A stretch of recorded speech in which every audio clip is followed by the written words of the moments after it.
আসসালামু আলাইকুম ওয়া রাহমাতুল্লাহ।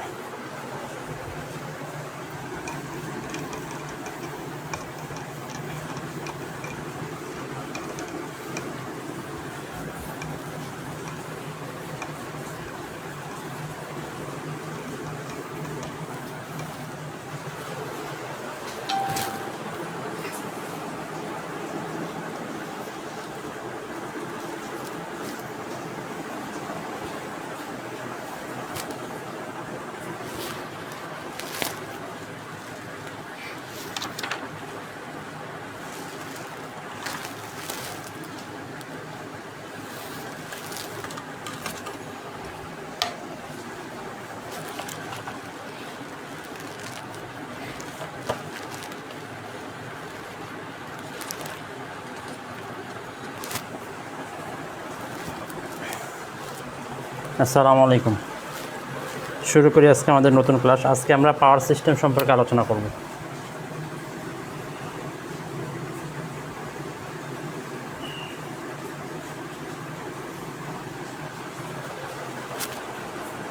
যদিও সাবজেক্টটা একটু ক্রিটিক্যাল, চেষ্টা করব সহজভাবে উপস্থাপন করার জন্য এবং সহজেই হবে ইনশাআল্লাহ।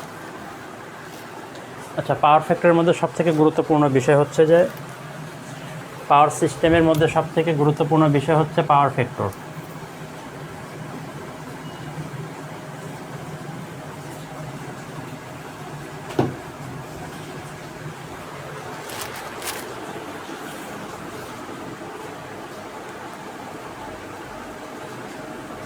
পাওয়ার ফ্যাক্টরটা সবথেকে গুরুত্বপূর্ণ। এই পাওয়ার ফ্যাক্টরের উপর সব কিছু ডিপেন্ড করে।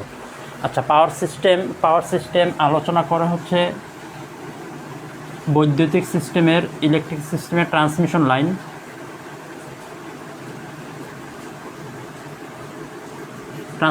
সম্পর্কে আলোচনা করবে। এটার মধ্যে ভোল্টেজ ড্রপ চলে আসবে,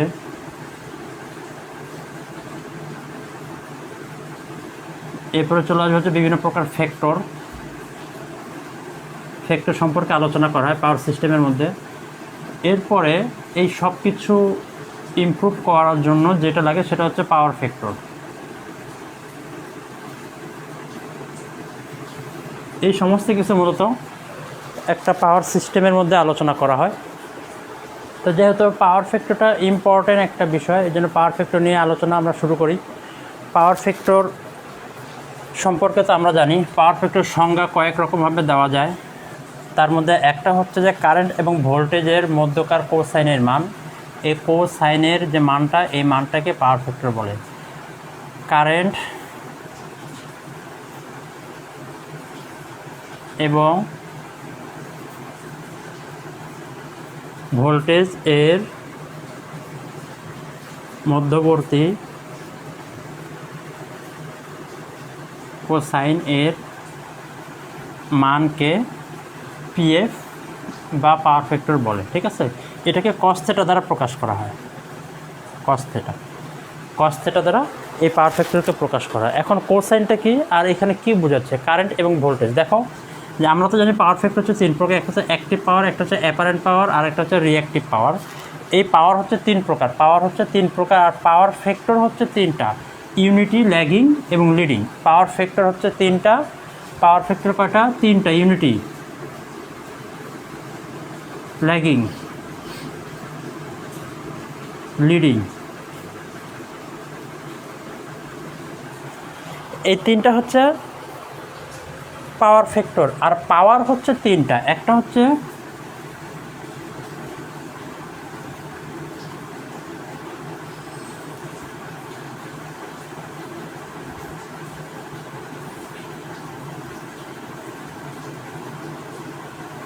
অ্যাক্টিভ, একটা হচ্ছে রিঅ্যাক্টিভ, আর একটা হচ্ছে অ্যাপারেন্ট। অ্যাক্টিভ, রিঅ্যাক্টিভ, অ্যাপারেন্ট, এই তিনটা হচ্ছে তোমার পাওয়ার। এই তিনটা হচ্ছে পাওয়ার। আর পাওয়ার ফ্যাক্টর হচ্ছে এই তিনটা। ঠিক আছে, এটা কিন্তু গন্ডগোল লাগালে কিন্তু ঝামেলা হবে, সব কিছুতেই প্রবলেম ক্রিয়েট হবে। এই জন্য এটাকে একটু ভালো মতো মনে রাখতে হবে। পাওয়ার হচ্ছে তিন প্রকার: অ্যাক্টিভ, রিঅ্যাক্টিভ এবং অ্যাপারেন্ট। আর পাওয়ার ফ্যাক্টর হচ্ছে তিন প্রকার ইউনিটি, ল্যাগিং, লিডিং। এখন এই যে ভোল্টেজ এবং কারেন্টের মধ্যে দেখো ইউনিটি পাওয়ার ফ্যাক্টর যদি হয়ে থাকে, ভোল্টেজ এবং কারেন্টের মধ্যে কোনো ধরনের অ্যাঙ্গেল থাকে না, এটা আমরা আগেই দেখে আসছি। এটা ভি, এটা আই, এটা হচ্ছে ইউনিটি পাওয়ার ফ্যাক্টরের ক্ষেত্রে। এই ক্ষেত্রে অ্যাঙ্গেল কারেন্ট এবং ভোল্টেজের মান হচ্ছে, কারেন্ট এবং ভোল্টেজের মধ্যবর্তী যে দূরত্ব, এই দূরত্ব 0 ডিগ্রি, এর মধ্যে কোনো দূরত্ব নেই, একই সাথে আছে, একই লাইনে আছে, ঠিক আছে। এটা হচ্ছে ইউনিটি পাওয়ার ফ্যাক্টরের ক্ষেত্রে। ল্যাগিং পাওয়ার ফ্যাক্টরের ক্ষেত্রে কারেন্ট এবং ভোল্টেজের মধ্যে একটা অ্যাঙ্গেল তৈরি হয়, এই যে দেখো একটা অ্যাঙ্গেল তৈরি হয়েছে, এবং লিডিং পাওয়ারের ক্ষেত্রেও একটা অ্যাঙ্গেল তৈরি হবে। এই অ্যাঙ্গেলটা কোসাইন, অর্থাৎ সাইনও হতে পারে আবার কসও হতে পারে। কোসাইন বলতে বোঝাচ্ছে কস এবং সাইন, কোসাইন বলতে বোঝাচ্ছে কস এবং সাইন। এই কোসাইনের মানটাই, অর্থাৎ এই অ্যাঙ্গেলের মানটাকে বলা হচ্ছে পাওয়ার ফ্যাক্টর। এই অ্যাঙ্গেলের মানটাই হচ্ছে পাওয়ার ফ্যাক্টর। এই অ্যাঙ্গেলের মানটা বেশি হলে ভালো নাকি কম হলে ভালো, অর্থাৎ পাওয়ার ফ্যাক্টর বেশি হলে ভালো নাকি কম হলে ভালো, পাওয়ার ফ্যাক্টর কী ধরনের ভূমিকা পালন করে একটা ট্রান্সমিশন লাইনের ক্ষেত্রে, এই সম্পর্কে এখন আমরা জানবো।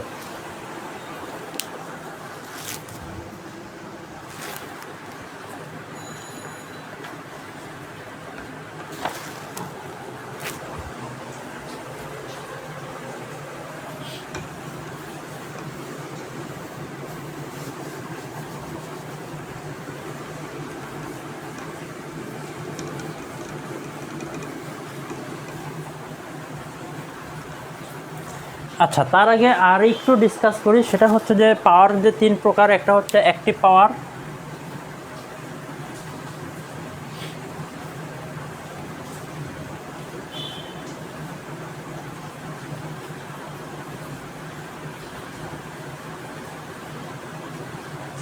Active power, reactive power, apparent power. Active পাওয়ার,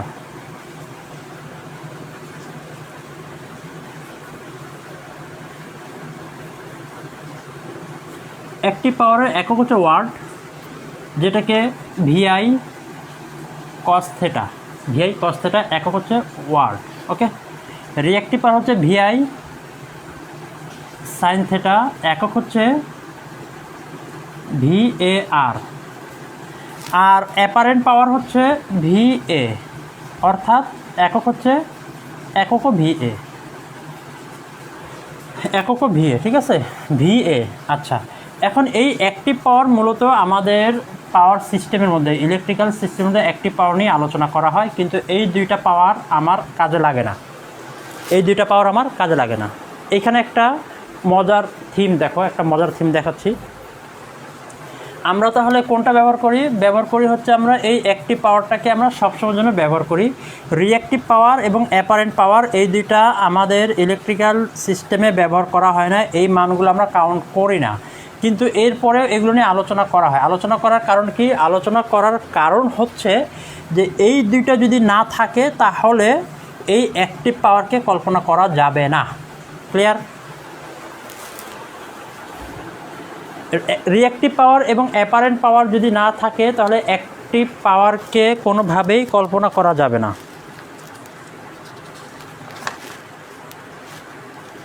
ওকে, এইটা কিভাবে বোঝাবো? আসলে এই বিষয়টাকে একটা বিশদ একটা আলোচনা, এত বড় একটা আলোচনা অল্প সময়ের মধ্যে করা মুশকিল, কিন্তু এই অ্যাক্টিভ এবং রিঅ্যাক্টিভ পাওয়ার ছাড়া রিঅ্যাক্টিভ পাওয়ার এবং অ্যাপারেন্ট পাওয়ার ছাড়া অ্যাক্টিভ পাওয়ার কীভাবে অচল সেই সম্পর্কে এখন আমরা একটু জানবো।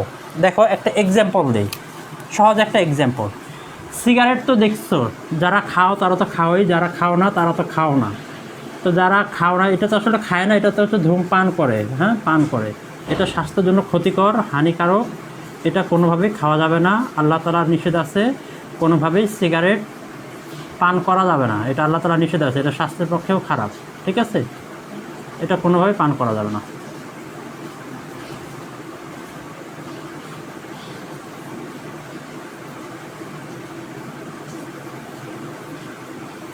দেখো এই হলো সিগারেট, হ্যাঁ একটা সিগারেট বানাইলাম, এই সিগারেটের এইটার নাম আমরা বলি ফেসা, এটাকে বলি ফেসা, বাংলায় বলি ফেসা, আর ইংলিশে বলি ফিল্টার। ফিল্টার বাংলায় বলি ফেসা আর ইংলিশে বলি ফিল্টার এইটাকে। এখন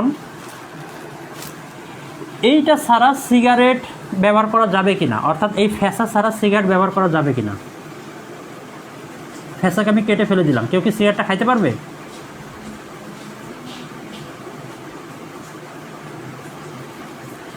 অবশ্যই কেউ এই সিগারেটটা খাইতে পারবে না। এই ফিল্টার ছাড়া এই সিগারেটটা কোনোভাবেই ব্যবহার করা যাবে না। কেন ব্যবহার করা যাবে না? এর মধ্যে দিয়ে যে ধোঁয়াটা ভেতরে ঢোকায় নেয়, ওই ধোঁয়াটা এই ফিল্টারের মাধ্যমে এখানে এত বেশি একটা প্রেশার তৈরি করে। ওই প্রেশারের কারণে যখন সে উল্টা দিকে যখন সে টান দেয়, ভেতর দিকে যখন নিঃশ্বাস নিয়ে টান দেয়, তখন এখানে একটা প্রেশার ক্রিয়েট হয়। এই প্রেশারটার কারণে এর ভেতর থেকে ধোঁয়াটা, মানে খুব বেশি ধোঁয়া বলতে এটা আগুন দিয়ে পোড়ার ফলে এইখানে এটার ভিতরে যে তোমার কি বলো এটাকে, ওটাকে কী বলে সিগারেটের ভিতরে যেটা থাকে,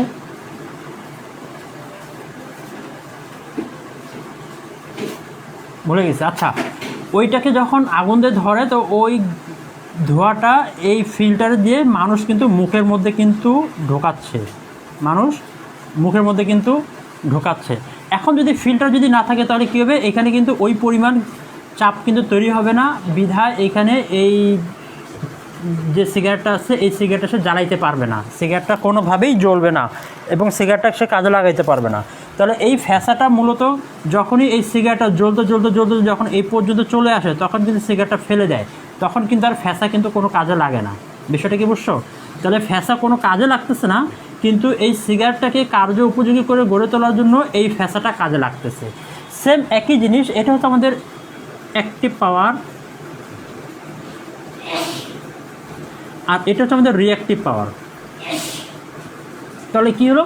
রিঅ্যাক্টিভ পাওয়ার ফিল্টার ছাড়া যেরকম সিগারেট অকেজো, এরকমভাবে রিঅ্যাক্টিভ পাওয়ার ছাড়া আমার অ্যাক্টিভ পাওয়ার অকেজো। এর জন্য অ্যাক্টিভ পাওয়ারকে কাজে লাগানোর জন্য অবশ্যই আমার রিঅ্যাক্টিভ পাওয়ার লাগবে।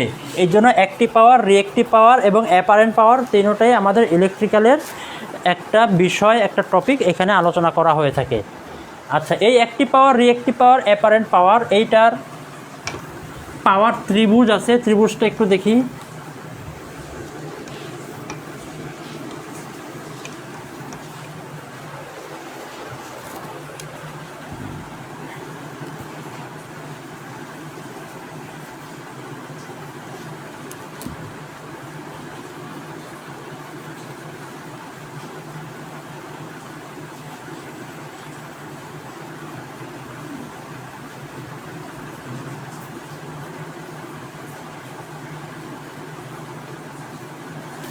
এটা হচ্ছে পাওয়ার ত্রিভুজ। হ্যাঁ, এইটাকে বলা হচ্ছে যে অ্যাক্টিভ পাওয়ার পি, এটা হচ্ছে রিঅ্যাক্টিভ পাওয়ার কিউ, এটা হচ্ছে অ্যাপারেন্ট পাওয়ার ভিএ। এটার একক হচ্ছে কিলোওয়াট বা ওয়াট অথবা ওয়াট, আর এটার একক হচ্ছে কেভিএ অথবা কেভিএআর অথবা ভিএআর। ঠিক আছে, এটা ভিএআর, আর এটার একক হচ্ছে তোমার ভিএ। এটা হচ্ছে এই যে তিন প্রকার পাওয়ার আছে, সেই পাওয়ার ত্রিভুজ হচ্ছে এইটা। এই পাওয়ার ত্রিভুজটা আমাদের ম্যাথ করার জন্য কাজে লাগবে, এই জন্য এই পাওয়ার ত্রিভুজটা দেখা দিলাম। তাহলে এটা হচ্ছে আমাদের লম্ব, এটা হচ্ছে আমাদের ভূমি, আর এটা হচ্ছে আমাদের অতিভুজ। পাওয়ার ত্রিভুজের ক্ষেত্রে ত্রিভুজের যে বাহুগুলো আছে সেই বাহুগুলোর নাম, এটা হচ্ছে লম্ব, এটা হচ্ছে ভূমি, আর এটা হচ্ছে অতিভুজ। আর এই যে অ্যাঙ্গেলটা যে আছে, এই অ্যাঙ্গেলটা হচ্ছে কারেন্ট এবং ভোল্টেজের মধ্যবর্তী অ্যাঙ্গেল, যেটাকে থিটা দ্বারা প্রকাশ করা হয়ে থাকে। আচ্ছা, এখন আসি আমরা পাওয়ার ফ্যাক্টর সম্পর্কে। এইগুলো আমাদের তিন প্রকার পাওয়ার নিয়ে আলোচনা। এখন আমরা পাওয়ার ফ্যাক্টর নিয়ে আলোচনা করি একটু। পাওয়ার ফ্যাক্টর একটা ট্রান্সমিশন সিস্টেমে কতটুকু উপকারী এবং একটা ইন্ডাস্ট্রিয়াল সেক্টরের মধ্যে পাওয়ার ফ্যাক্টর কতটুকু উপকারী।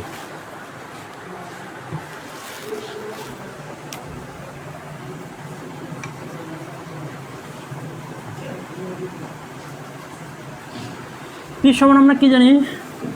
Vi cos theta, Vi cos theta. এই ইকুয়েশনের মধ্যে দেখো, যে এইখানে এই কস থেটার মানটা যত বাড়বে, এই কস থেটার মানটা যত বাড়বে, পাওয়ারের মান কিন্তু তত বাড়বে।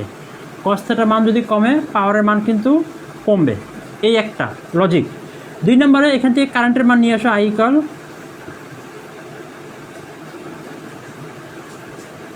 V cos theta. এখানে দেখো, এখানে আমি যদি এই পাওয়ার ফ্যাক্টরের মানটা যদি বাড়াই, কারেন্টের মান আমার কমবে, কেননা এটা ব্যস্তানুপাতিক আকারে আছে।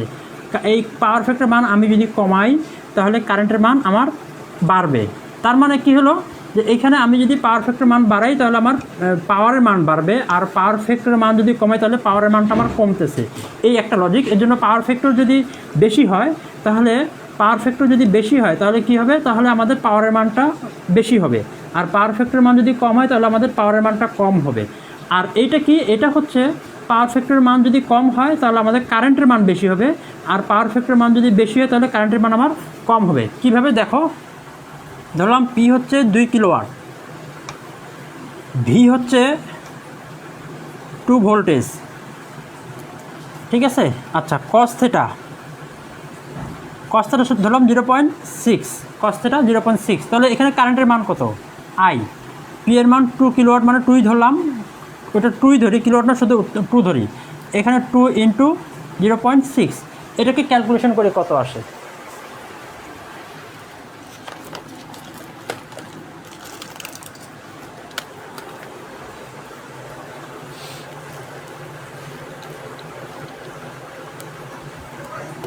$1.67 অ্যাম্পিয়ার। এটা কখন, এটা যখন কস থেটা অর্থাৎ পাওয়ার ফ্যাক্টর যখন আমার 0.6, সেক্ষেত্রে কত অ্যাম্পিয়ার পেলাম আমি, 1.67 অ্যাম্পিয়ার পাইলাম। এখন পাওয়ার ফ্যাক্টর হচ্ছে আমার 0.8, সেক্ষেত্রে কী হবে, সেক্ষেত্রে হচ্ছে আই সমান, পাওয়ার এবং ভোল্টেজ সেম, সেক্ষেত্রে তাহলে আই সমান কত হবে, 2/2 ইন্টু 0.8,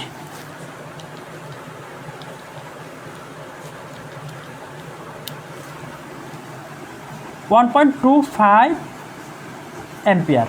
তাহলে দেখো কি হলো, ঘটনা যেটা ঘটলো, এখানে কারেন্টের মানটা কিন্তু বাড়ছে, এখানে কিন্তু কারেন্টের মানটা কমছে। আচ্ছা, কারেন্টের মান বাড়লো, কারেন্টের মান কমলো। এখন কারেন্টের মান যদি বাড়ে, কারেন্টের মান যদি কমে, এই বাড়া কমার সাথে ট্রান্সমিশন লাইনে কী ধরনের ইফেক্ট পড়ে সেটা এখন আমরা একটু জানি। তাহলে আমি এখান থেকে সহজেই বুঝতে পারলাম যে আমার পাওয়ার ফ্যাক্টরের মান যত বাড়বে কারেন্টের মান তত বাড়বে, পাওয়ার ফ্যাক্টরের মান যত কমবে কারেন্টের মান তত কমবে, তাই না? এরকম কি বিষয়টা কিন্তু এরকম না, বরং হচ্ছে পাওয়ার ফ্যাক্টরের মান যত কমবে কারেন্টের মান তত বাড়বে, আর পাওয়ার ফ্যাক্টরের মান যত বাড়বে কারেন্টের মান তত কমবে।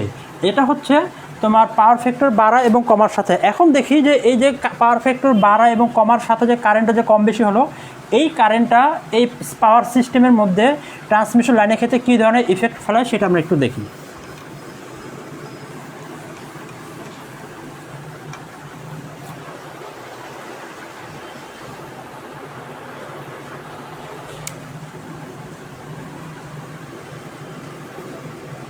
পি সমান আই স্কোয়ার আর, এটা এক প্রকার লস, তাই না? এটাকে বলা হয় কপার লস। কপার লসকে বলা হয় পি সমান আই স্কোয়ার আর, এটাকে কপার লস বলা হয়। এখন ওইখানে এক জায়গায় পাওয়ার ফ্যাক্টর কারেন্ট পেলাম আমি I1 পাইলাম হচ্ছে 1.67, আরেক জায়গায় কারেন্ট পেলাম হচ্ছে 1.25 অ্যাম্পিয়ার, দুইটা। আচ্ছা, তাহলে দেখো পি সমান আই স্কোয়ার আর, এটাকে আমরা, এটা একটা এক প্রকার লস, এই লসটাকে আমরা বলেছি কপার লস। তাহলে কারেন্ট যদি বাড়ে তাহলে কপার লসটা কী হবে, দেখো কারেন্ট বাড়লে 1.67 স্কোয়ার ইন্টু আর এর মান ধরলাম 1, আর এর মান ধরলাম 1, ঠিক আছে। তাহলে এটাকে স্কোয়ার করলে কত হবে,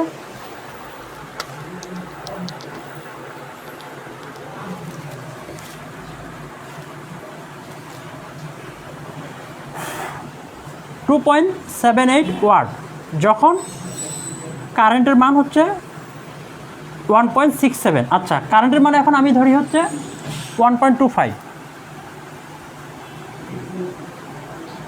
আর এর মান ধরলাম 1, আর এর মান তো কম বেশি আমি আমার ইচ্ছা মতো ধরলাম। এখানে তুমি 100 ধরতে পারো, 1000ও ধরতে পারো, 2ও ধরতে পারো, 5ও ধরতে পারো, আমি 1 ধরলাম আর কি এখানে।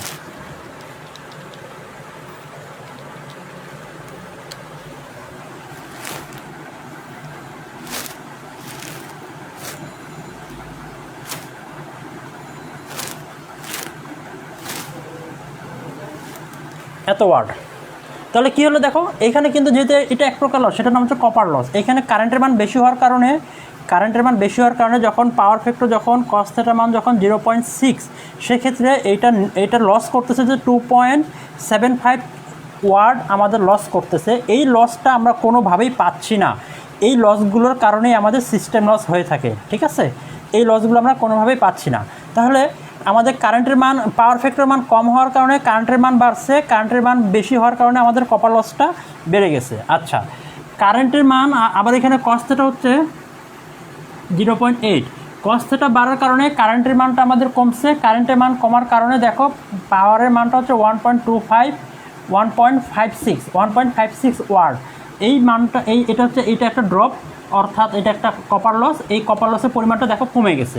তার মানে কি বুঝলাম আমি এখান থেকে, যে পাওয়ার ফ্যাক্টর মান আমার যত বেশি হবে আমার এই কারেন্ট তত কম হবে, আর কারেন্ট যত কম হবে আমার লস তত কম হবে, আর লস যত কম হবে এফিসিয়েন্সি তত বেশি হবে। এফিসিয়েন্সি যত বেশি হবে আমার আউটপুট পাওয়ারটা আমি তত বেশি পাবো, আর আউটপুট পাওয়ার আমি যত বেশি পাবো এর দ্বারা ট্রান্সমিশন, যারা বিদ্যুৎ উৎপাদন করতেছে তাদের জন্যও এটা লাভজনক, যারা বিদ্যুৎ ট্রান্সমিশন করতেছে অর্থাৎ পিজিসিবি তাদের জন্যও এইটা লাভজনক, এবং যারা ডিস্ট্রিবিউশন করতেছে তাদের জন্য এটা লাভজনক। ইভেন যারা কনজিউমার, যারা ব্যবহারকারী তাদের জন্যও এইটা লাভজনক। ওভারঅল পাওয়ার ফ্যাক্টর যদি বাড়ে তাহলে উৎপাদন থেকে শুরু করে একদম গ্রাহক পর্যন্ত সবার জন্যই একটা বেনিফিটেড লাভজনক একটা প্রজেক্ট, যেটার দ্বারা সরকারের রাজস্ব আয় বাড়বে। এর জন্য পাওয়ার ফ্যাক্টর মান আমাদের বাড়ানো লাগে। ঠিক আছে, পাওয়ার ফ্যাক্টর মান আমাদের বাড়ানো লাগে। এই জন্য পাওয়ার ফ্যাক্টর মান কীভাবে বাড়াবো এই কারণে বিশদ আলোচনা, বিভিন্ন ধরনের থিওরি আবিষ্কার করা হয়েছে। এই সমস্ত থিওরি অর্থাৎ পাওয়ার ফ্যাক্টর ইমপ্রুভমেন্ট, একটা কথা আছে পাওয়ার সিস্টেমের মধ্যে, পাওয়ার ফ্যাক্টর ইমপ্রুভমেন্ট। এই পাওয়ার ফ্যাক্টর ইমপ্রুভমেন্টের কাজ হচ্ছে যে পাওয়ার ফ্যাক্টরকে উন্নত করা। কিছুদিন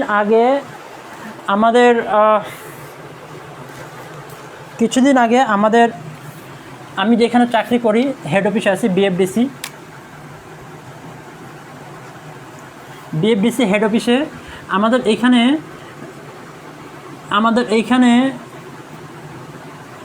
পিএফআই প্লান্ট, এই প্লান্টটা আমাদের ছিল না। এই প্লান্টটা না থাকার কারণে যে ডিপিডিসি, আমাদের সাইটটা ডিপিডিসির আন্ডারে আছে, ডিপিডিসি আমাদেরকে বিদ্যুৎ সাপ্লাই দেয়। ডিপিডিসি আমাদেরকে বেশ কয়েকটা লেটার দিছে, যে লেটারের মধ্যে উল্লেখ করছে যে আপনাদের পাওয়ার ফ্যাক্টর 0.65, এই 0.65 হওয়ার কারণে আপনাদের পাওয়ার ফ্যাক্টর যে পাওয়ার ফ্যাক্টর প্ল্যান্ট আছে সেটাকে আপনারা উন্নত করেন, সেটাকে আপনারা ইমপ্রুভমেন্ট করেন, ঠিক করেন। নষ্ট হয়ে গেছে, অর্থাৎ এর দ্বারা বোঝা যাচ্ছে যে আমাদের পাওয়ার ফ্যাক্টর কমে গেছে। এদের পাওয়ার ফ্যাক্টর মিনিমাম 0.8 এদের লাগে, পাওয়ার ফ্যাক্টরটা মিনিমাম 0.8 লাগে, কিন্তু সেখানে পাওয়ার ফ্যাক্টর নেমে আসছিল 0.65। পরবর্তীতে আমরা আমাদের ওই হেড অফিসে তখন আমরা একটা power plant, PFI plant capacitor দ্বারা, ক্যাপাসিটর ব্যাংকিংয়ের দ্বারা পিএফআই প্লান্ট আমরা সেখানে ইনস্টল করি, এবং পিএফআই প্লান্ট ইনস্টল করার ফলে আমাদের পাওয়ার ফ্যাক্টর, যেই পাওয়ার ফ্যাক্টর আগে 0.65 দেখাইতো, সেই পাওয়ার ফ্যাক্টর পরবর্তীতে দেখাচ্ছে 0.95 থেকে 98। এই পাওয়ার ফ্যাক্টরটা তখন শো করতেছিল, অর্থাৎ এই পাওয়ার ফ্যাক্টর যখন থেকে শো করছে তখন থেকে বিদ্যুতের যে একটা প্রবলেম ছিল সেই প্রবলেমটা মিটে যাচ্ছিল। এখন কথা হচ্ছে এইটা যে আমি চাইলেই আমি বলতেছি যে কী বলে পিএফআই প্ল্যান আমি ইনস্টল করব না। আমাদের পিএফআই প্ল্যানটা ইনস্টল করতে মোটামুটি 90,000 টাকার মতো খরচ হয়েছে। 90,000 টাকার মতো আমাদের পিএফআই প্ল্যানটা ইনস্টল করতে খরচ হয়েছে। এখন আমি বলতে পারি যে আমি এককালীন এই 90,000 টাকা আমি খরচ করব না, তাহলে এর দ্বারা কী লস হবে? আমার যে লসটা হবে সেই লসটা হচ্ছে এই পাওয়ার ফ্যাক্টর কম হওয়ার কারণে বিদ্যুৎ উৎপাদনকারী প্রতিষ্ঠান থেকে শুরু করে ট্রান্সমিশন লাইন পর্যন্ত এবং ডিস্ট্রিবিউশন পর্যন্ত যে লসটা হচ্ছে, এই লসের কারণে এই ডিস্ট্রিবিউশন কোম্পানি অর্থাৎ ডিপিডিসি যে আছে, বাংলাদেশে যে রেগুলেটরি কমিশন আছে, সেই কমিশনের একটা নির্ধারিত চার্জ আছে, যে পাওয়ার ফ্যাক্টর কম হলে নির্ধারিত একটা চার্জ আছে। এই পরিমাণ চার্জে প্রতি মাসে তাকে একটা বিদ্যুৎ বিল দিতে হবে। যেই বিদ্যুৎ বিলটা, যেখানে আমাদের বিদ্যুৎ বিল আসতে হচ্ছে 80 থেকে 85,000, সেখানে আমাদের বিদ্যুৎ বিল আসে 1,20,000 টাকা বিদ্যুৎ বিল বেশি আসতো ওই চার্জের কারণে। যখন আমরা পাওয়ার ফ্যাক্টরকে ইমপ্রুভ করলাম ঠিক তখনই আমাদের বিদ্যুৎ বিলটা 80 থেকে 85,000-এর মধ্যে নেমে আসছে। তার মানে আমি বুঝলাম যে পাওয়ার ফ্যাক্টর আমি যত বেশি ইমপ্রুভ করব, পাওয়ার ফ্যাক্টর যত বেশি আমার ভালো হবে, আমার উৎপাদনকারী থেকে শুরু করে একদম গ্রাহক পর্যন্ত সবার জন্যই এটা একটা লাভজনক প্রজেক্ট। এর জন্য আমাদের গবেষণা করা হয় যে পাওয়ার ফ্যাক্টর কীভাবে আমরা উন্নত করতে পারি। পাওয়ার ফ্যাক্টর উন্নত করার বেশ কয়েকটা পদ্ধতি আছে। কোনো কোশ্চেন থাকলে কিন্তু জানাইতে পারো।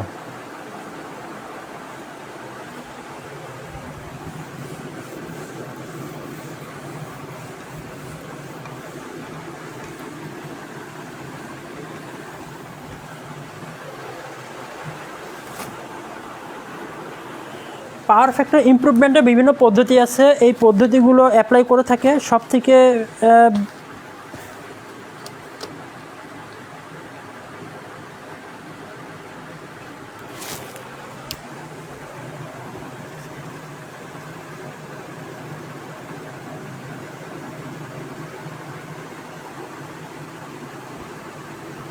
পাওয়ার ফ্যাক্টর ইমপ্রুভমেন্ট অর্থাৎ যেখানে পাওয়ার ফ্যাক্টর বাড়ানোর জন্য যে গবেষণা করা হয় সেটাকে বলে পাওয়ার ফ্যাক্টর ইমপ্রুভমেন্ট। এই পাওয়ার ফ্যাক্টর ইমপ্রুভমেন্টের সিস্টেম হচ্ছে তিনটা। একটা হচ্ছে ফেজ অ্যাডভেন্সার,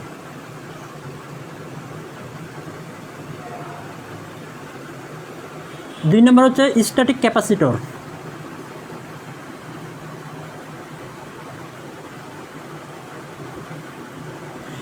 তিন নম্বর হচ্ছে ক্যাপাসিটর ব্যাংক,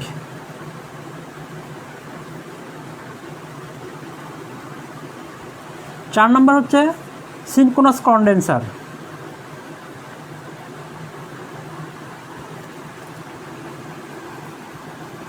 সিনক্রোনাস কন্ডেন্সার এই চার প্রকারের মাধ্যমে মূলত আমরা পাওয়ার ফ্যাক্টরকে ইমপ্রুভমেন্ট করে থাকি। Phase advancer, static capacitor, capacitance booster, capacitor booster বা ক্যাপাসিটর বুস্টার আর সিনক্রোনাস কন্ডেন্সার। এই ক্যাপাসিটর বুস্টারটাই মূলত power factor PFI plant, industrial সেক্টরগুলোর মধ্যে ছোটো ছোটো ইন্ডাস্ট্রিয়াল সেক্টর যেগুলো সেগুলোর মধ্যে এই পিএফআই প্লান্টের মধ্যে এই ক্যাপাসিটর ব্যাংক ব্যবহার করা হয়ে থাকে। আমাদের যে সমস্ত কেন্দ্র আছে, বেশ কয়েকটা কেন্দ্রে ভিজিট করে আসছে অলরেডি, এবং ওই সমস্ত কেন্দ্রের মধ্যে প্রবলেম চলতেছে যে পাওয়ার ফ্যাক্টর ইমপ্রুভমেন্ট করতে হবে। ঠিকাদার দ্বারা যে সমস্ত পাওয়ার ফ্যাক্টর বসানো হয়েছে সেগুলো সঠিক মান দিচ্ছে না, মান কম আসতেছে। তো ওইগুলো নিয়ে আমাদের বিভিন্ন ধরনের কাজকর্ম চলতেছে, আমাদের প্রতিষ্ঠানে বিভিন্ন ধরনের কাজকর্ম চলতেছে। তো ওইখানে যে পাওয়ার ফ্যাক্টর পিএফআই প্লান্ট যে বসানো হয়েছে সেই পিএফআই প্লান্টের মধ্যে এই ক্যাপাসিটর ব্যাংক ব্যবহার করা হয়েছে। ক্যাপাসিটর ব্যাংক হচ্ছে একাধিক ক্যাপাসিটরকে, এরকম গোল গোল ক্যাপাসিটর আছে, বিভিন্ন মানের ক্যাপাসিটর আছে, বড় আছে, ছোট আছে, বিভিন্ন মানের ক্যাপাসিটর আছে। এই ক্যাপাসিটরগুলো একত্রিত করে একটা বাসবারের মাধ্যমে নিয়ে যে সিস্টেমটা পরিচালনা করা হয় সেটা হচ্ছে ক্যাপাসিটর ব্যাংক পদ্ধতি। ঠিক আছে, এইগুলোর বিস্তারিত আলোচনার মধ্যে যাচ্ছে না, যেহেতু সময় আমাদের হাতে একদমই স্বল্প, এর জন্য এগুলোর বিস্তারিত আলোচনার মধ্যে যাচ্ছে না। এখন আমরা সরাসরি ম্যাথের মধ্যে ঢুকে যাব।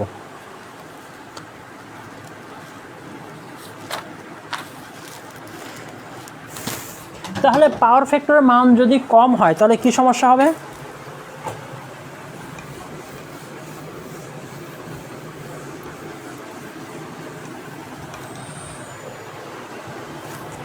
পাওয়ার ফ্যাক্টরের মান যদি কম হয় তাহলে প্রথম যে ঘটনাটা ঘটবে সেটা হচ্ছে কারেন্টের মান কমে যাবে, কারেন্টের মান বাড়বে। প্রথমে যে কাজটা হবে সেটা হচ্ছে কারেন্টের মান বাড়বে। কারেন্টের মান বাড়লে কী হবে? দুই নম্বর যেটা করবে সেটা হচ্ছে লস বাড়বে। লস বাড়লে কী হবে? তিন নম্বর যে ঘটনা ঘটবে সেটা হচ্ছে যে ভোল্টেজ ড্রপ বাড়বে।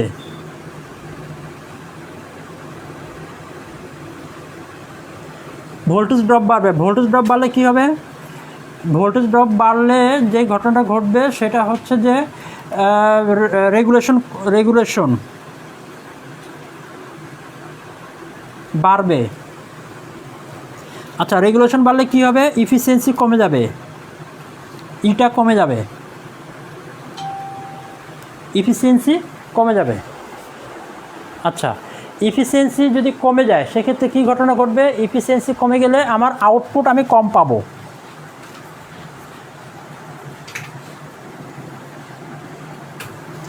আউটপুট কম পাবো। আউটপুট যদি কম পাই তাহলে কী হবে? উৎপাদন খরচ বাড়বে।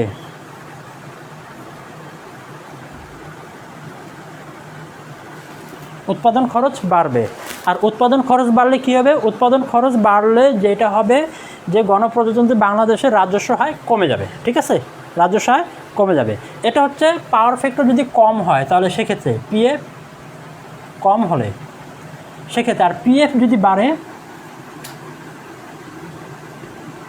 তাহলে কী ঘটনা ঘটবে? পিএফ বাড়লে এই কারেন্টের মানটা কমবে। কারেন্টের মান কমলে কী হবে? লস কমবে। লস কমলে কী হবে? ভোল্টেজ ড্রপ কমবে। ভোল্টেজ ড্রপ কমলে কী হবে? রেগুলেশন কমবে। রেগুলেশন কমলে কী হবে? ইফিসিয়েন্সি বাড়বে। ইফিসিয়েন্সি বাড়লে কী হবে? আউটপুট বাড়বে। আউটপুট বাড়লে কী হবে? আমাদের উৎপাদন খরচ কমে যাবে, আর উৎপাদন খরচ কমে গেলে দেশের উন্নতি হবে, রাজস্ব আয় বেড়ে যাবে।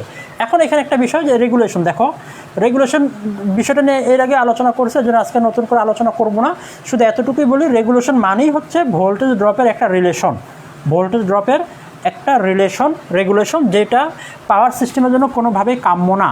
এই ভোল্টেজ ড্রপ যত কম হবে রেগুলেশন তত কম হবে, ভোল্টেজ ড্রপ যদি বেশি হবে রেগুলেশন তত বেশি হবে। ওকে, তাহলে এই গেল পাওয়ার ফ্যাক্টর সম্পর্কিত আলোচনা। এখন একটা প্লান্টের, একটা ইন্ডাস্ট্রিয়াল সেক্টরে পাওয়ার ফ্যাক্টর বাড়াইতে গেলে কিভাবে কি করতে হবে সেই সম্পর্কে আমরা একটু এখন জানবো।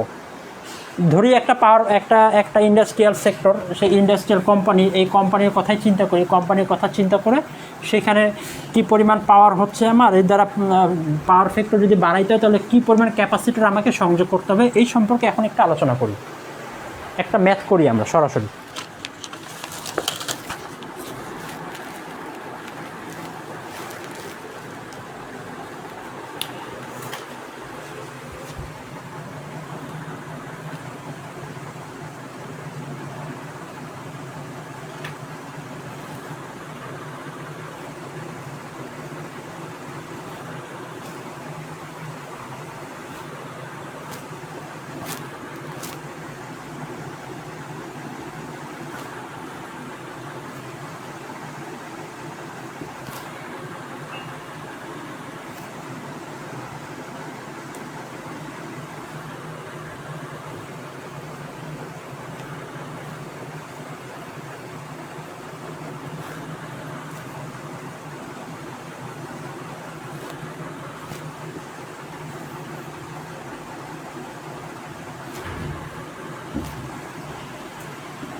এই একটা ম্যাথ,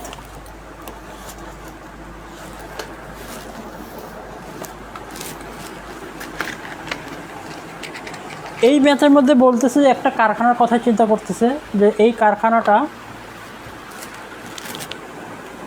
কারখানার কেভিএ রেটিং হচ্ছে 2400, কেভিএ রেটিং 2400 এবং পাওয়ার ফ্যাক্টর হচ্ছে 0.6। এই কারখানাটা পাওয়ার ফ্যাক্টর 0.6, যে মিটার আছে এনার্জি মিটার, সেই এনার্জি মিটারের মধ্যে 0.6 পাওয়ার ফ্যাক্টর দেখাচ্ছে। আচ্ছা, এখন বলতেছে যে এই পাওয়ার ফ্যাক্টরের মানটা 0.9 এ উন্নীত করতে চাচ্ছে ওই প্রতিষ্ঠানের মালিক। তো 0.9 এ উন্নীত করতে গেলে কত মানের কেভিএআর ক্যাপাসিটর, এই কত মানের কেভিএআর সংযোগ করতে হবে সেইটাই সে চাচ্ছে। বুঝতে পারছে মূল থিমটা কী বলছে? যে পাওয়ার ফ্যাক্টর মান কমে গেছে, এখন পাওয়ার ফ্যাক্টর মান বাড়ানোর জন্য কত মানের ক্যাপাসিটর ব্যবহার করতে হবে, কত মানের কেভিএআর সিনক্রোনাস কন্ডেন্সারও বলতে পারো, এটা ক্যাপাসিটরও বলতে পারো, এটা যে ব্যবহার করতে হবে এইটা মান বের করতে বলছে। আর বলতেছে যে কারখানার কেভিএ কত, এইটাকেও বের করতে বলতেছে। আচ্ছা, তাহলে আমরা ম্যাথটা সমাধান করি। তাহলে দেখো পাওয়ার ফ্যাক্টর কিন্তু কম, এই পাওয়ার ফ্যাক্টর মানটা বাড়াইতে বলছে, এটা হচ্ছে মূল থিম। বাড়াইতে গেলে আমার কি পরিমাণ কেভিএআর বের করতে হবে, এই একটা ম্যাথ দ্বারা এই একটা ম্যাথের সলিউশন আমি দেখব, এবং এই একটা ম্যাথের সলিউশন দ্বারা আমি যে কোনো ধরনের ম্যাথ আমি করতে পারবো, এবং এই ধরনের ম্যাথ খুব বেশি পরীক্ষার মধ্যে আসে। তাহলে সলিউশন করি। এখানে cos θ 1 0.6, cos θ 2 0.9, এই দুটো দেওয়া আছে। হ্যাঁ, তাহলে cos θ 1 যদি 0.6 তাহলে θ1 কত? এটাকে আমি যদি কনভার্ট করি, কনভার্ট করতে আমি জানি 53.16 ডিগ্রি 13। এই θ2 মান কত? 36.86। কনভার্ট করা জানি, এই জন্য কনভার্ট করা দেখাইলো আমরা নতুন করে। আচ্ছা, এটা তো অ্যাঙ্গেল বেরোলো, ঠিক আছে। তাহলে এখানে যেহেতু কেভিএ এবং এই যে কেভিএ এবং কেভিএআর চাইছে, তাহলে কেভিএআর যেহেতু বলছে, সো আমাকে এখানে আমাদের যে পাওয়ার ত্রিভুজ আছে সেই পাওয়ার ত্রিভুজটা আমাদের ব্যবহার করতে হবে। তাহলে পাওয়ার ত্রিভুজটা এখানে একটু ড্র করি।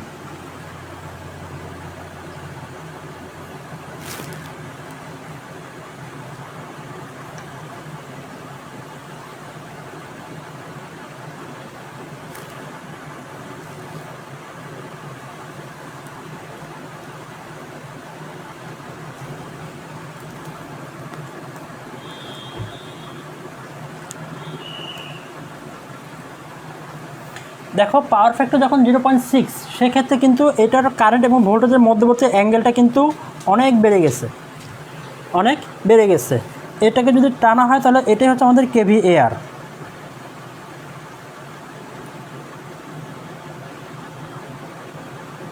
কেভিএআর1 θ1 কেভিএআর1। ওকে, আচ্ছা, এখন বলতেছে পাওয়ার ফ্যাক্টর মান 0.9 উন্নীত করতে হবে। সেই ক্ষেত্রে অ্যাঙ্গেলের মান আছে 36.86, তাহলে অ্যাঙ্গেলের মানটা কমে গেছে।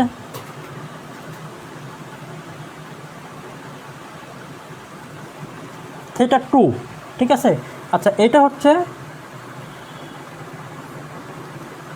এতটুকুর মান,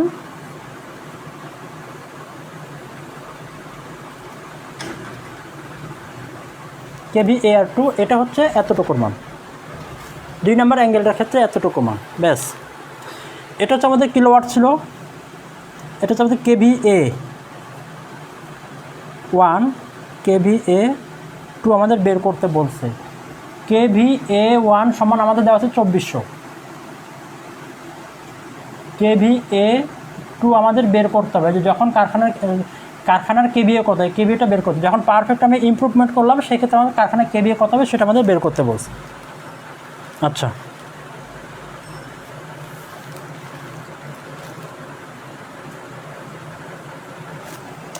এটা হচ্ছে 25.84 এত ডিগ্রি। ওকে, তাহলে আমরা এখন সরাসরি সলিউশনে চলে যাই। তাহলে এইটা যদি কেভিএ2 হয়, এটা যদি কেভিএ1 হয়, তাহলে এতটুকুর মান কত? কেভিএআর1 মাইনাস কেভিএআর2, এই দুটার বিয়োগফল হচ্ছে এতটুকুর মান। আচ্ছা, দেখো আমাদের বের করতে হবে কি, আমাদের বের করতে হবে হচ্ছে কত মানের কেভিএআর, অর্থাৎ এই কেভিআর এর মানটা আমাদের বের করতে হবে। এই কেভিআর এর মানটাই আমাদের বের করতে হবে। এই কেভিআর এর মানটা আমাদের বের করতে হবে। আচ্ছা, ওই কেভিআর এর মানটা কীভাবে বের করব?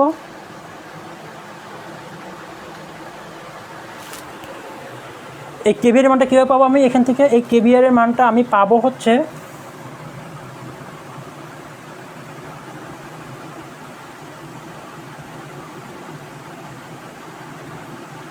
কেভিএআর1 মাইনাস কেভিএআর2। এই কেভিএআর1 এবং কেভিএআর2 এই দুটো বিয়োগ করলেই আমি আমার ফাইনাল কেভিএআর আমি পেয়ে যাব।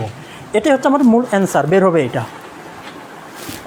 আচ্ছা, এইটা যদি অ্যান্সার বের হয় তাহলে এখন আমাদের কি করতে হবে? আমাদের করতে হচ্ছে কেভিএআর1 এই মানটা আমাদের বের করতে হবে, কেভিএআর2 এই মানটা আমাদের বের করতে হবে। তাহলে এখন আমরা আমাদের মূল ফাংশনে চলে আসছি।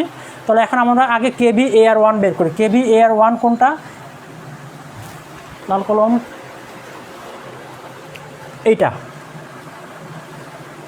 কেভিএআর1। আচ্ছা, দেখো তো এখানে একটা অ্যাঙ্গেল দেওয়া হচ্ছে θ1। θ1 এর মান কত? θ1 এর মান হচ্ছে 53.13। তাহলে এখানে θ1 এর মান দেওয়া আছে, এখানে কিলোওয়াটটা আমাদের বের করতে হবে। আমরা জানি যে কিলোওয়াট আমরা কি বলে, এখান থেকে সরাসরি আমরা কেভিএআর2 বের করতে পারি অতিভুজ লম্ব স্কয়ার প্লাস ভূমি স্কয়ার, তাই না? আচ্ছা, অতিভুজ কোনটা?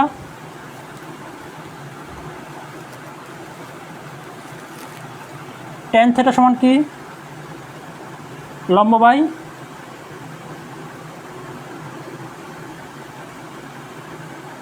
ভূমি, tan θ সমান লম্ব বাই ভূমি। আচ্ছা, আর sin θ সমান কি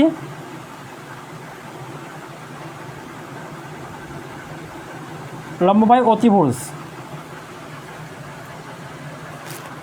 লম্ব বাই অতিভুজ sin θ। তাহলে দেখো এখানে আমার এই কেভি AR1 এই মানটা আমার দেওয়া নেই, কেভি শুধু আমার মান দেওয়া আছে কেভি এ। তাহলে কেভি এ যেহেতু দেওয়া আছে, এখান থেকে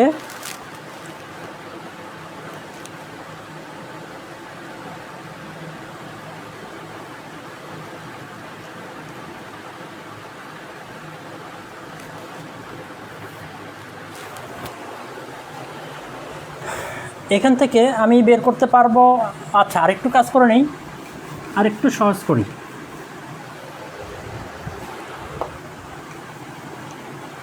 এটা আমার কেভি মান দেওয়া আছে, এই কেভি থেকে কিলোওয়াটে নিয়ে নিই।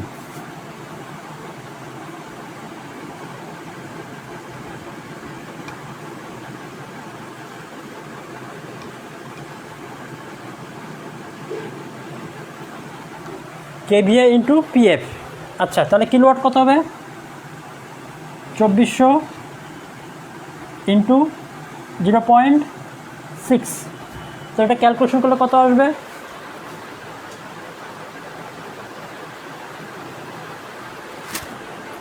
এটা ক্যালকুলেশন করলে আসবে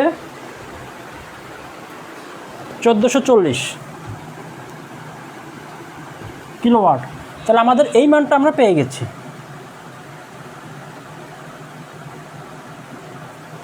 1440 পাইছি। তাহলে এই 1440-এর মান আমরা জানি, আমরা এই কেভিএ এই মানটা আমরা জানি, এই মানটা হচ্ছে 2400। তাহলে আমরা সহজে এখান থেকে কেভিএআর বের করতে পারি। কেভিএআর সমান কি বের করতে পারি আমরা?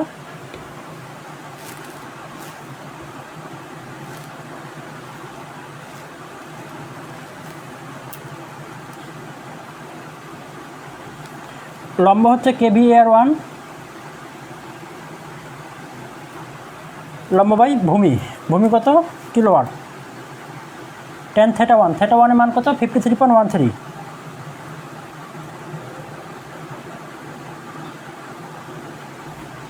কেভিএআর বের করতে হবে আমাদের,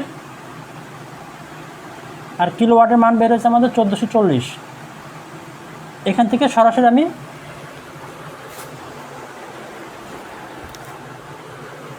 এটা মিশাই দিই।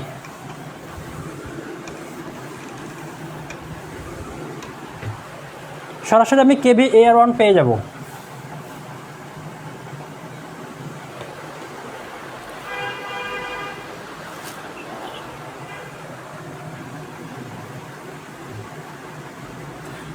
এখানে আমি একটা কেভিএআর পাইলাম, কেভিএআর1 পেলাম। একই রকমভাবে আমাকে কেভিএআর2 বের করতে হবে। তাহলে কেভিএআর2 কীভাবে বের করবো? tan θ2 সমান কেভিএআর2 ডিভাইড বাই কিলোওয়াট।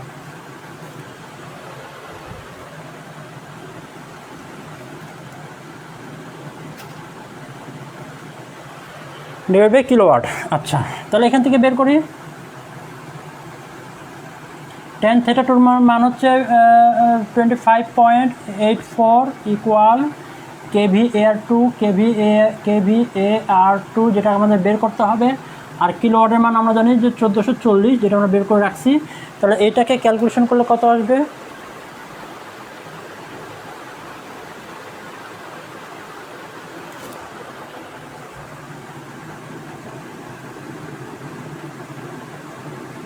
কেভিএআর। তাহলে দেখো আমরা সহজে চলে আসছি আমাদের জায়গায়। তাহলে এখন আমাদের লাগবে হচ্ছে মূল কেভিএআর। তাহলে অতএব কেভিএআর সমান এটা থেকে এটাকে বিয়োগ দিব, 1920 বিয়োগ 679.4। এইটাকে ভাগ করলে বিয়োগ করলে কত আসবে?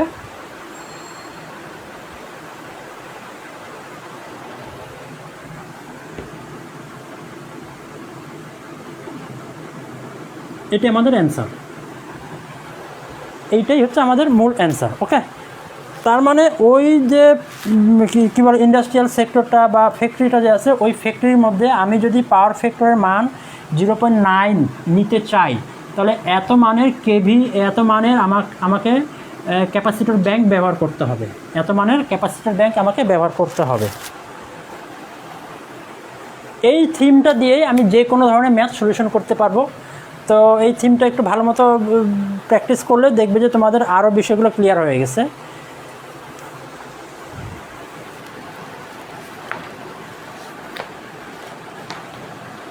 আজকে লাস্ট টপিক নিয়ে আলোচনা করব, সেটা হচ্ছে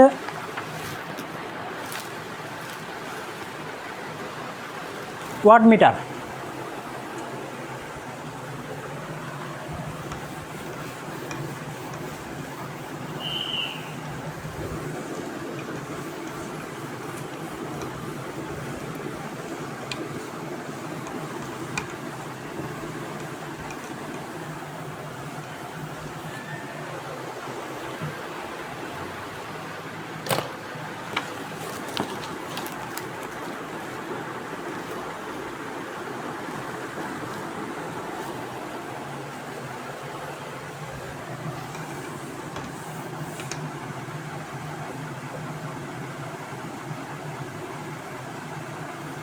না, পাওয়ার সিস্টেম ম্যাথ এখনও শেষ নয়। ওয়াট মিটারটা আমরা করব, ওয়াট মিটারের পরে এরপরে আমাদের যে বিভিন্ন প্রকার ফ্যাক্টরগুলো যে আছে এই ফ্যাক্টরগুলো নিয়ে আমরা আলোচনা করব।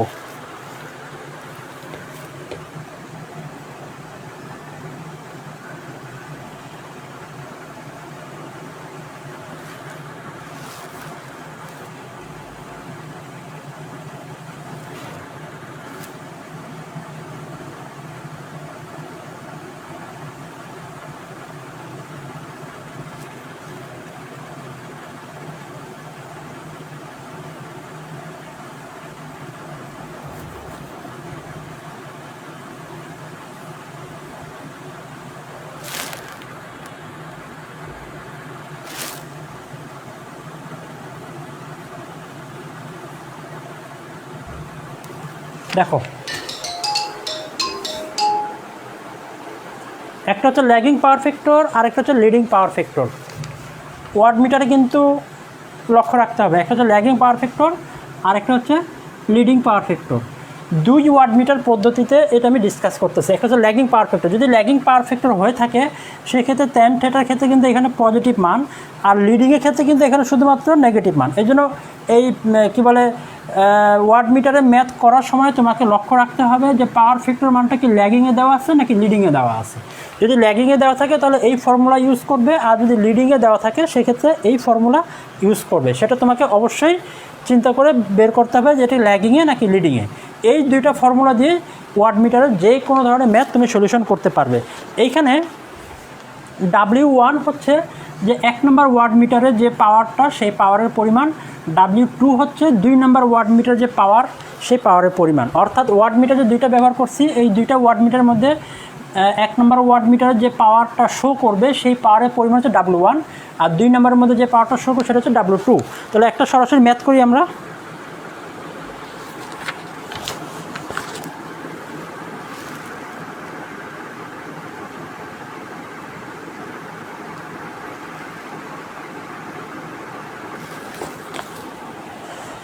একটা ম্যাথে চলে যাই, এই ম্যাথ করে আজকে শেষ করে দিব।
ব্যাস।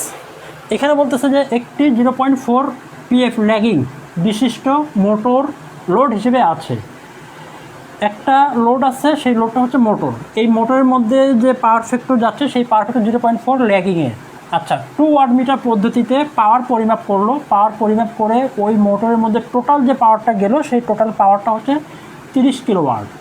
তাহলে এখান থেকে বলতেছে যে প্রতি ওয়াট মিটারে, যেহেতু 2 ওয়াট মিটার পদ্ধতি, তার মানে এখানে 2টা ওয়াট মিটার, তো প্রতি ওয়াট মিটারের পাওয়ার কত সেই পাওয়ারটা বের করতে বলতেছে। আমি একটা ওয়াট মিটার ধরলাম W1 আর একটা ধরলাম W2।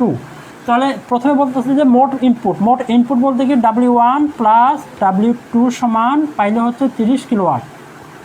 এটা 1 নম্বর সমীকরণ দিয়ে রাখলাম। ওকে, 1 নম্বর সমীকরণ দিয়ে রাখলাম। এখন এখান থেকে বের করতে হচ্ছে W1 এবং W2 মান বের করতে বলছে। যেহেতু এই যে ল্যাগিং পাওয়ার ফ্যাক্টর, তার মানে আমাকে এই সূত্রটা এই ফর্মুলাটা আমার ব্যবহার করতে হবে। এখানে তাহলে তোমার cos থিটার মান দেওয়া আছে 0.4। তাহলে শুধু থিটার মান কত হবে? শুধু থিটার মান আসবে এত ডিগ্রি। ওকে, তাহলে আমি সরাসরি এই ফর্মুলাটা ইউজ করব। tan থিটা সমান √3 W1 minus W2 W1 plus W2। আচ্ছা,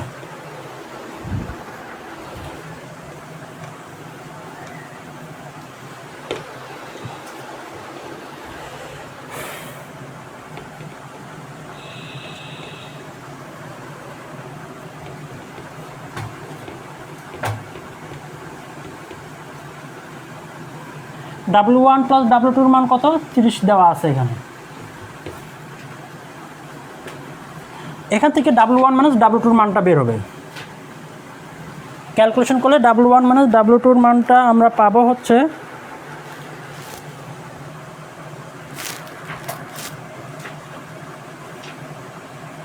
কিলোওয়াট। এটা 2 নম্বর সমীকরণ।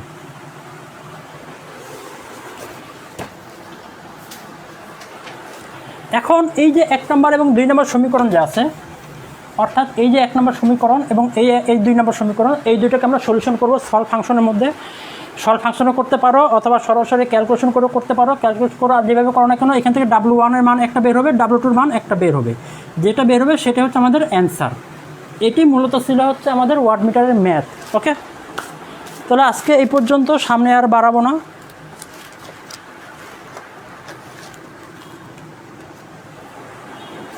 সে পর্যন্ত সবাই ভালো থাকো, সুস্থ থাকো, ওয়াট মিটারের ম্যাথগুলো করতে থাকো। আগামী দিনে আমরা আমাদের যে বিভিন্ন প্রকার যে লোড ফ্যাক্টর আছে এবং আমাদের যে ওয়াটার পাওয়ার প্ল্যান্ট, পানি বিদ্যুৎ কেন্দ্র যে আছে, এরপরে বিভিন্ন প্রকার যে পাওয়ার প্ল্যান্ট আছে, এই পাওয়ার প্ল্যান্টের মধ্যে কী পরিমাণ বিদ্যুৎ উৎপন্ন হয়, ট্যারিফ চার্জ কত, এই সম্পর্কিত আগামী দিনে আমরা ম্যাথ করব। সেই পর্যন্ত সবাই ভালো থাকো, সুস্থ থাকো। আল্লাহ হাফেজ।